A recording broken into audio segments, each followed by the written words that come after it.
A reading from the book of Isaiah, chapter 58, verses 9 through 12. Then you shall call, and the Lord will answer. You shall cry for help, and he will say, Here I am. If you remove the yoke from among you, the pointing of the finger, the speaking of evil, if you offer your food to the hungry and satisfy the needs of the afflicted, then your light shall rise in the darkness, and your gloom be like the noonday. The Lord will guide you continually and satisfy your need in parched places and make your bones strong. And you shall be like a watered garden, like a spring of water whose waters never fail. Your ancient ruins shall be rebuilt. You shall raise up the foundations of many generations and shall be called the repairer of the breach, the restorer of streets to live in.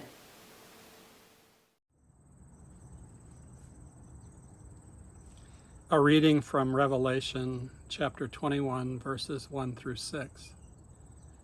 Then I saw a new heaven and a new earth, for the first heaven and the first earth had passed away, and there was no longer any sea. I saw the holy city, the new Jerusalem, coming down out of heaven from God, prepared as a bride beautifully dressed for her husband. And I heard a loud voice from the throne saying, Look, God's dwelling place is now among the people, and God will dwell with them. They will be God's people, and God will be with them and be their God. God will wipe away every tear from their eyes, and there will be no death, or mourning, or crying, or pain, for the old order of things has passed away. He who was seated on the throne said, I am making everything new. Then he said, Write this down, for these words are trustworthy and true. He said to me, It is done. I am the Alpha and the Omega, the beginning and the end. To the thirsty I will give water without cost from the spring of the water of life.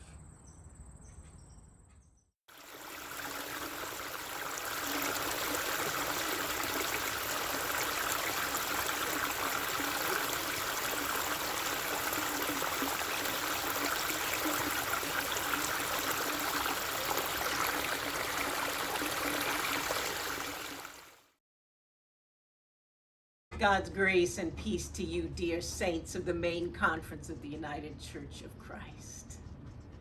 My name is Jana and I work for you.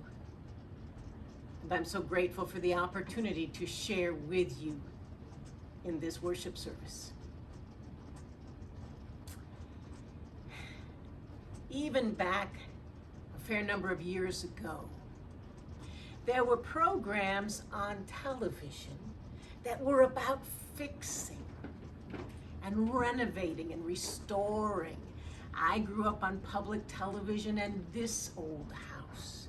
And now we have Fixer Upper and the Property Brothers and all manner of television programs that show a process of restoration and renovation. And they all end in the same way. They begin with a ruin or a wreck or something in need of repair. And then the process of restoration begins. And there's always a moment of drama when the plumbing goes bad or the roof fails or there's some unexpected thousands of dollars. And then there is, after a little less than 30 minutes, an ending, a reveal, a celebration. The renovation is complete, the repairs are made, the house is restored. Our text from the book of the prophet Isaiah this morning is about renovation and restoring and repair. But I promise to you in faith what you already know, that our lives as children of God, our lives as bold followers of Jesus are not 30-minute television programs.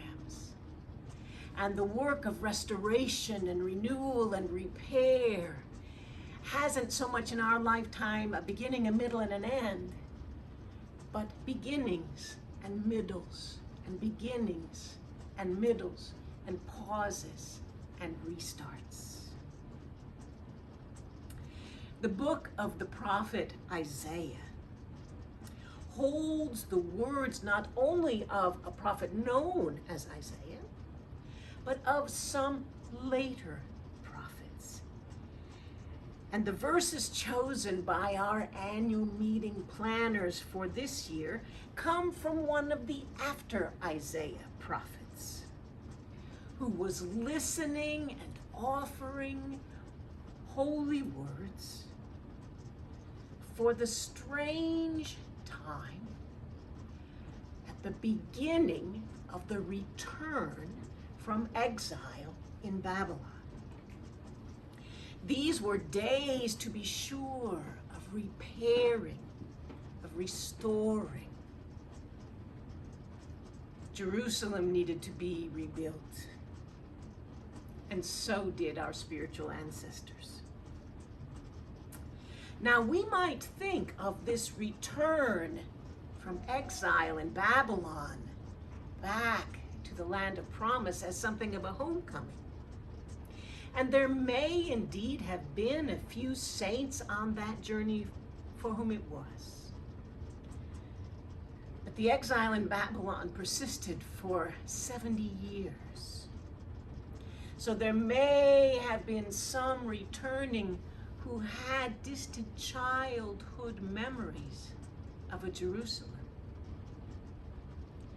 But for almost all the returnees, they were leaving a home in Babylon that they had known and returning to a homeland they had never seen.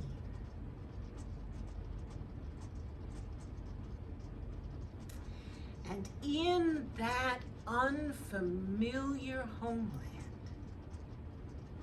God persisted in stirring prophets to raise words for a new day in a strange homeland, to offer the holy wisdom that prophets could spread and speak about.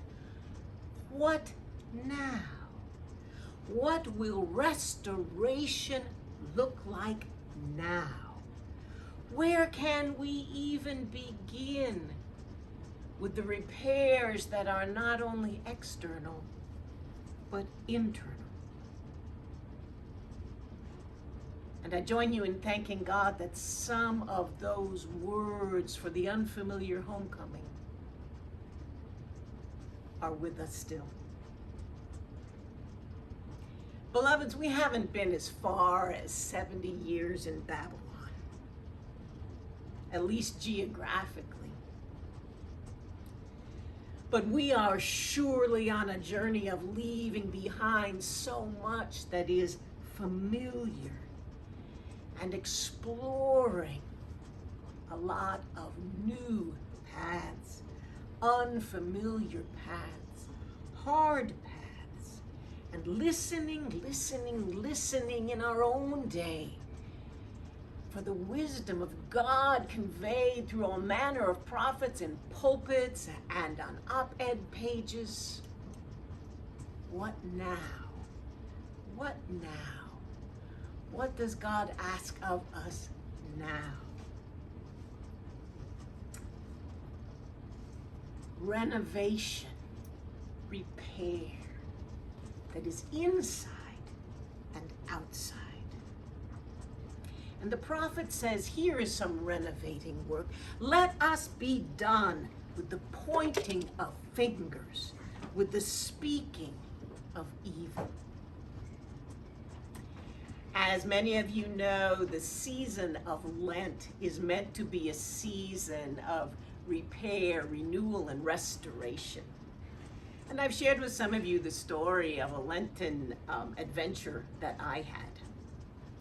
I decided that in that season of renewal and restoration, I would put in a canning jar $1 for each uncharitable word or uncharitable thought that I hosted during the season of Lent. I went to our local bank, the Baldwin Savings Bank in Baldwin, Iowa, a tiny bank where everybody knows everybody very well. And it was either a colossal mistake or a God prompt that I announced that I needed 100 $1 bills because I was going to put $1 in a jar each time I spoke an uncharitable word or had an uncharitable thought. And the ladies at the bank were cheering for me. And the next Friday afternoon, I went back to the bank and asked for another 100 $1 bills. And the week after that, I went back to the bank and asked for another $100 bills. Now this was beginning to get to be a thing at the bank. And while I embraced honesty of deed and spirit, I was finding these weekly trips to the bank to be more of a Lenten project than I had originally had in mind. I have the final note from the bank that wrote down for me, the total. It was a check I then wrote to our church's wider mission. It was $600 and some, which gives you some guess of how many uncharitable words and thoughts wandered through me during that season of renewal and refreshment and restoration. I get asked fairly often about ways that congregations can fund their ministries in new and creative ways. I don't want to wander out too far, but even if we use pennies or nickels or dimes or quarters instead of dollars, if many of us had a jar and made our offerings in this way, I would not be surprised if we found quite a rich new source of giving, of supporting the ministries of our congregations in the wider church. I don't mean to cheer for uncharitable thoughts or words, but to bring myself back and to bring us back to the words of the after Isaiah prophet. The holy work of restoring and renovating and renewing means no more finger pointing. Has this not been such a season of finger pointing? No more evil words.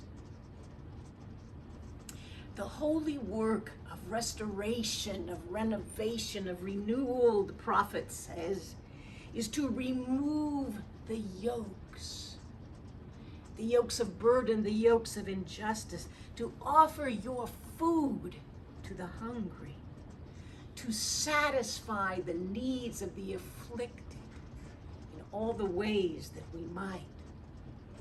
And so the prophet calls us to go find our neighbors and listen to them. Watch and learn from them. The question before us isn't how do we get those unknown neighbors into our church? The question is, church, how do we get near our unseen neighbors? To lift yokes, to feed, to serve and sustain those who are afflicted. I've shared with you a story from my years in parish ministry that was a little bit of that adventure. I always am very clear to say I am by no means smart enough to have thought of this on my own. These were the words of my splendid office administrator, who said to me one Wednesday when we worked together, Jonna, instead of us taking turns bringing lunch on Wednesdays, why don't we just go up to the tavern and eat? And so we did. And over time, beloveds, our table for 2 became a table for 4 and 6 and 8 and 10. And the life of our congregation was changed in profound and wondrous ways. On the first Sunday of September, a 3-year-old boy who was the godchild of the dear saint who kept that tavern came with his godmother to worship. And it was time for the children's message, and he sort of wandered up, standing at a distance to see what this was all about. He had been spending all his time in the sanctuary just looking at colored glass and high ceilings and strange chairs. And when he got up into the chancel, he began to give me a pretty close look. The caption under his face might have read something like, "What are you supposed to be dressed up to be?" And then this child of God, indeed this prophet of God, put his hands into his kind of new church jeans and walked over to the communion table. And he saw there bread. And then he wandered back to me in the middle of whatever I was teaching the children about, and got his nose very close to mine and asked a question that came from God. He asked, "So, can just anybody have some of your bread?"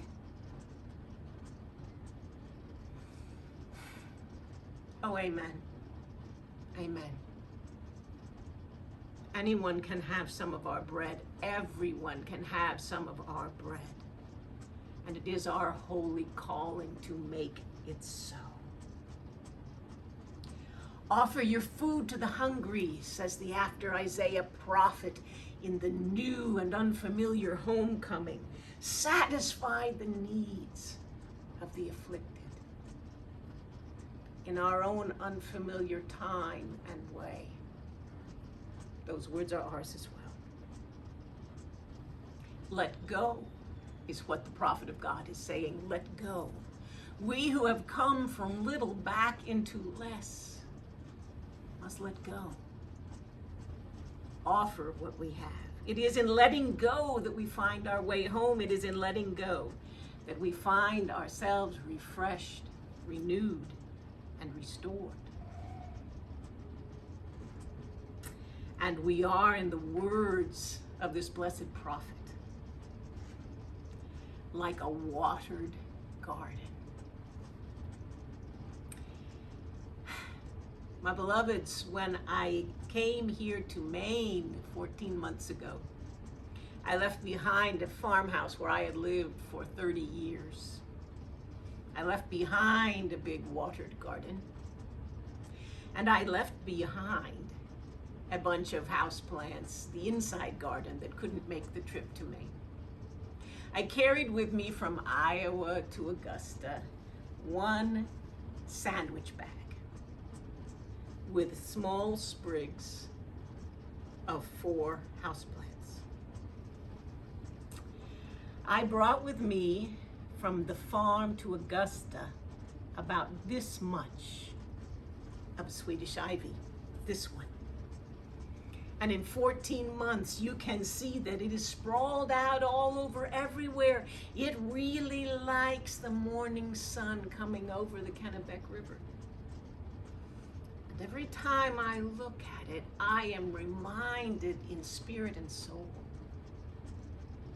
of all that is possible from a sprig. I commend, I celebrate, I honor, I cheer for all of the sprigs in your ministries, in your congregations, in your lives, in your communities that have begun and are beginning and will begin with little clips and grow into lavish watered gardens. As we renew, as we restore, as we repair, as we seek and follow our neighbors, as we share our food, as we sustain and support affliction, as we raise yokes. And in this way, we boldly follow Jesus. And in this way, we honor the God of our journeys and our calls.